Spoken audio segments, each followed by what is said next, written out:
Cześć, Bartek Urban. Zapraszam do testu Range Rovera Evoque. Evoque to najmniejszy i chyba najmodniejszy SUV brytyjskiej marki, wszak nazwa Evoque podchodzi od słowa Vogue, czyli moda. Ba, jak wchodziła pierwsza generacja w 2011 roku, to była dumnie łączona z Victorią Beckham, piosenkarką ze Spice Girls, znaną z zamiłowania do mody i luksusu. I taki mały, modny SUV to strzał w dziesiątkę. Po pierwsze, ten segment jest teraz najpopularniejszy, czyli SUVy, a po drugie, auto naprawdę świetnie wyglądało i wygląda. Wyglądało, bo obecnie mamy już drugą generację tego auta, zaprezentowaną w 2018 roku i to po odświeżeniu. Odświeżeniu, które miało miejsce pod koniec 2023 roku i które z zewnątrz było bardzo delikatne. Nieco zmieniono światła, zderzaki i dorzucono nowe wzory felg czy lakierów. I to wszystko. Swoją drogą, testowany egzemplarz ma 20 cali, a można mieć nawet i 21. Kurczę, już na tych 20 calach tylne tarcze hamulcowe wyglądają, jakby były od roweru. Na szczęście działają całkiem sprawnie. Testowana odmiana to najdroższa i najbogatsza wersja, Autobiography, która charakteryzuje się m.in. złotymi wstawkami, które w moim odczuciu świetnie pasują do czarnego lakieru. Jedynie to, co mi się nie podoba, to te elementy na dole zderzaka z tyłu, które wyglądają jak atrapy wydechów. Fujka. A, i co ciekawe, to na masce to chyba nie są atrapy. Mówiłem już o tym podczas innych testów Range Roverów i tutaj też, jak widzicie, są od spodu jakieś kanały z powietrzem. Dziwna konstrukcja, ale chyba nie jest przypadkowa. Jak wiecie, do czego to służy, to przypomnijcie mi, bo ja mam chyba sklerozę. To, czego również nie lubię, to wysuwane klamki, które swoją drogą w tym teście już mi się psuły. Przykład macie teraz na zdjęciach. Czasami jedna z klamek się nie chowała, a czasami zostawała tak jakby w połowie. Po kilku dniach testu z powrotem działały jak należy, no ale wyglądało to super głupio, jak na przykład jedna klamka sobie wystawała, a reszta była wsunięta.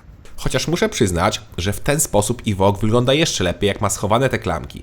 Tym samym mamy taką namiastkę 3-drzwiowej wersji, która kiedyś była, ale wraz z nową generacją zniknęła z oferty. Zresztą, odmiana Cabrio też zniknęła. Teraz już mamy tylko takiego Evoque'a, jak ja testuję. A nie, przepraszam, na rynek chiński jest jeszcze wersja L, czyli przedłużona. W takim razie pora na wymiary.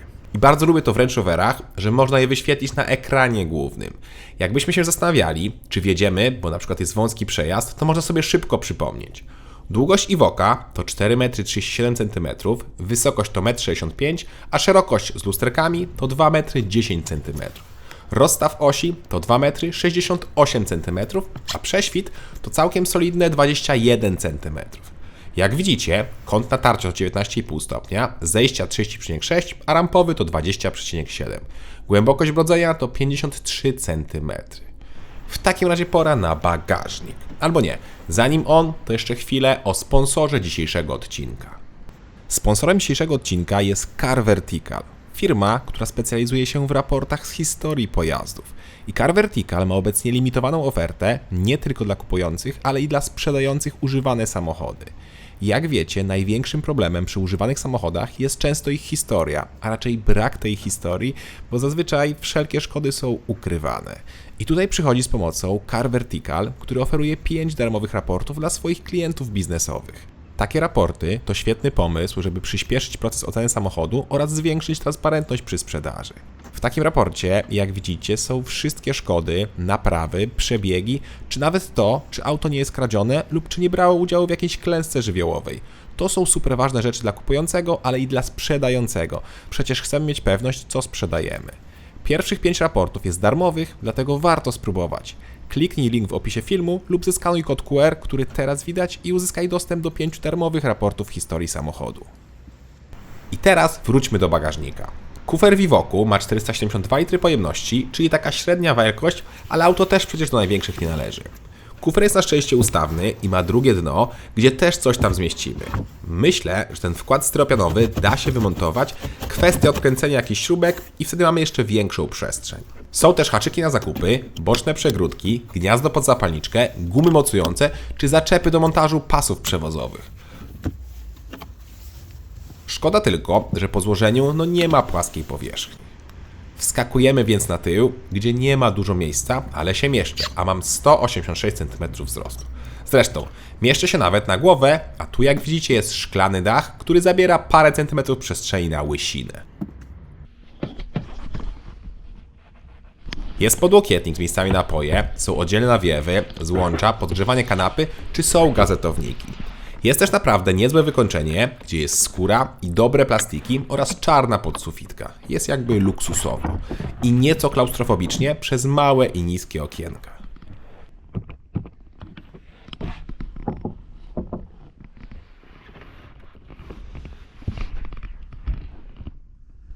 Wsiadamy naprzód, gdzie jest oczywiście jeszcze lepiej. I co ciekawe, wszystko jest elektryczne, łącznie z kolumną kierownicy. To znaczy, może być, bo w serii nie dostajemy aż takich luksusów. Pozycja za kierownicą jest dobra, bo jak nasuwa przystało, siedzimy wyżej. Pora więc na deskę rozdzielczą. I tutaj, o ile z zewnątrz różnice były bardzo małe w odmianie po odświeżeniu, tak wnętrze się już mocno różni. Głównie konsola środkowa. Zrezygnowano bowiem z 2 ekranów i wleciał jeden wielki. Wielki, który jest jakby przyklejony, a nie wkomponowany w deskę, tak jak to było wcześniej, chociaż teraz ten nowy jest na tyle nisko, że nie przeszkadza, to znaczy nie wystaje poza obrys deski. Przeszkadza to, że wcześniej były bardzo fajne, wielofunkcyjne pokrętła do zmiany temperatury lub do zmiany podgrzewania foteli, ale teraz tego nie ma. Teraz wszystko klikamy na ekranie, a to jest słabe. Miło za to, że grafiki są bardzo ładne, szkoda tylko, że czasami łapią jakieś takie dziwne zawieszenia. I to przeszkadza, bo tak jak mówiłem, teraz klimę klikamy tylko na ekranie, który czasem się przycina. Poza tym obsługa jest tylko początkowo skomplikowana, potem dość szybko się uczymy tego układu. To, czego zapomniałem nagrać, to w tym samochodzie nie pojawia się skala głośności, no wiecie, na ekranie nie ma takiego suweczka, jak regulujemy głośność, co jest dość dziwne. Zazwyczaj auta to pokazują.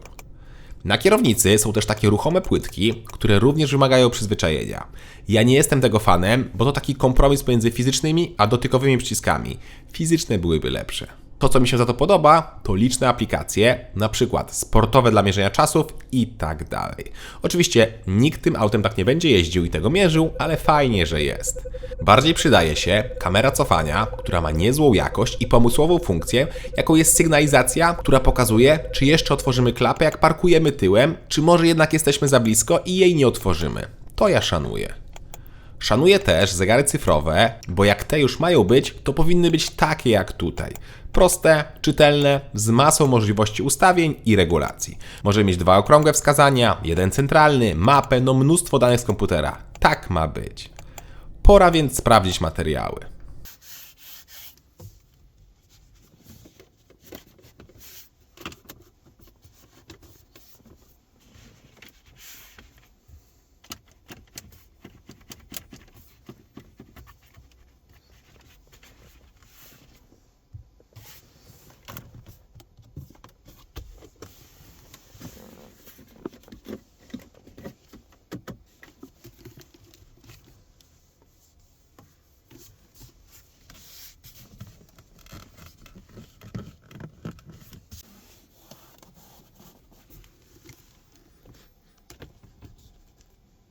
No i tu nieco czar pryska, bo moim zdaniem to nie są materiały, które przystoją dla Range Rovera.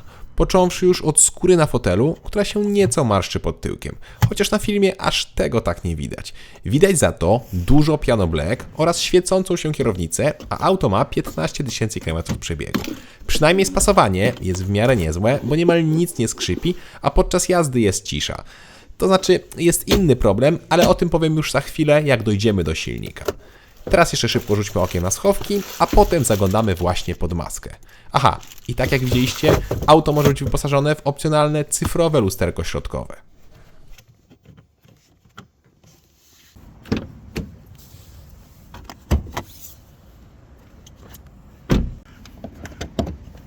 A pod maską w testowanym egzemplarzu jest diesel D200, czyli 2 litry turbo, 4 cylindry o mocy 204 koni. O dziwo, oznaczenie? No niemal się zgadza. Tak ten klekot brzmi.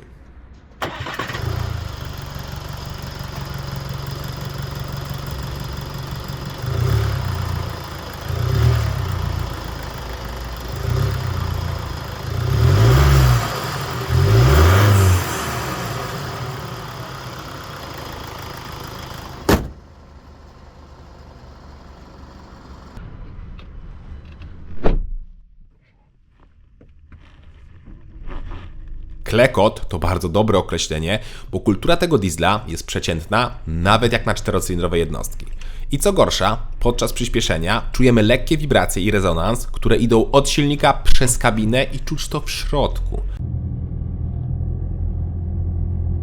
To jest moment, w którym momentalnie czuję się, że mały diesel do auta premium jest nie na miejscu. Tu mi to mocno przeszkadzało. Jest to co prawda tylko przy niskich prędkościach, ale nadal jest denerwujące. Pod maską Evoque'a mogą być oczywiście inne silniki, aczkolwiek wybór jest, jakby to powiedzieć, słaby. Bo jak nie wybierzemy klekoczącego diesla, to tak naprawdę zostaje ten warkoczące 3 cylindry 1.5 turbo. Tak, 3 cylindry 1.5 w Range Roverze i to w podstawie z napędem naprzód. A jak ktoś chce 3 cylindry z prądem, to jest też wersja plug-in hybrid i ten 1.5 ma 160 koni lub właśnie 269 z hybrydą plug-in. Wróćmy więc do testowanego diesla, który występuje w dwóch mocach, 163 lub 204 konie. I ten mocniejszy, testowany, potrzebuje 8,5 sekundy, żeby osiągnąć 100 na godzinę. Pora to sprawdzić.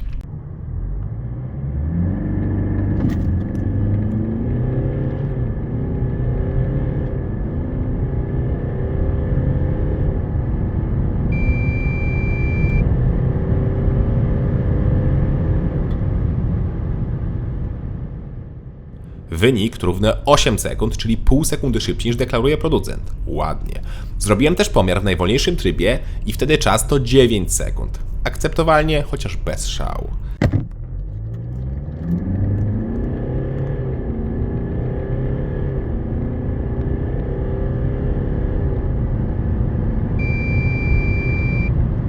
Strzałem za to jest spalanie. To znaczy, pamiętajcie, że jest to SUV i ma napęd 4x4, ale i tak wyniki na poziomie 6 litrów przy 120 oraz 7 przy 140 uważam za dobre. I to testowane z 4 osobami na pokładzie i z bagażami, czyli taka typowa rodzina 2+2. W mieście oscylowałem koło 8 litrów, co też jest dobrym wynikiem. Bak paliwa ma całkiem spore, jak na tą klasę, 65 litrów.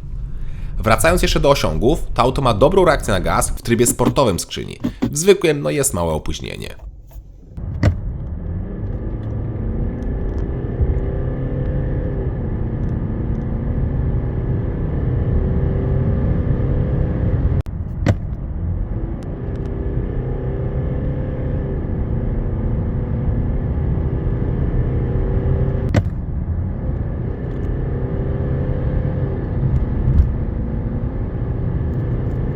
Pod względem prowadzenia jest bardzo dobrze, auto jest pewne, precyzyjne, a zawieszenie nieco mocniej nastawione na sport niż komfort, co ja akurat lubię.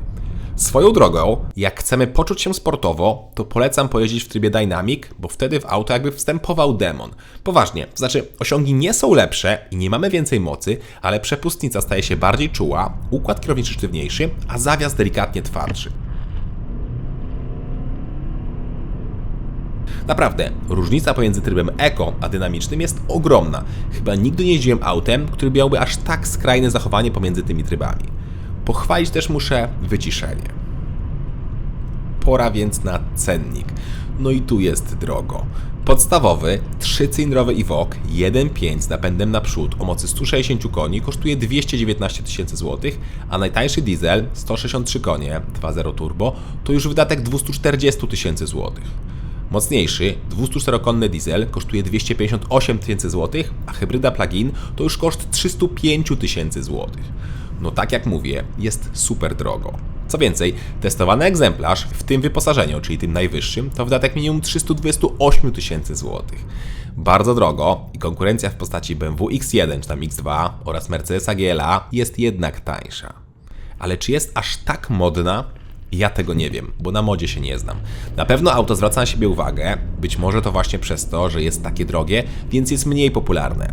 Mocno też przypomina większego i droższego Velara, co dla właścicieli Evoque'a jest pewnie zaletą, a dla właścicieli Velarów, może być wadą. Wady Evoque'a to z pewnością to nowe wnętrze, bo tablet przyklejony i zastępujący fizyczne pokrętła, to nie jest poprawa. Cześć!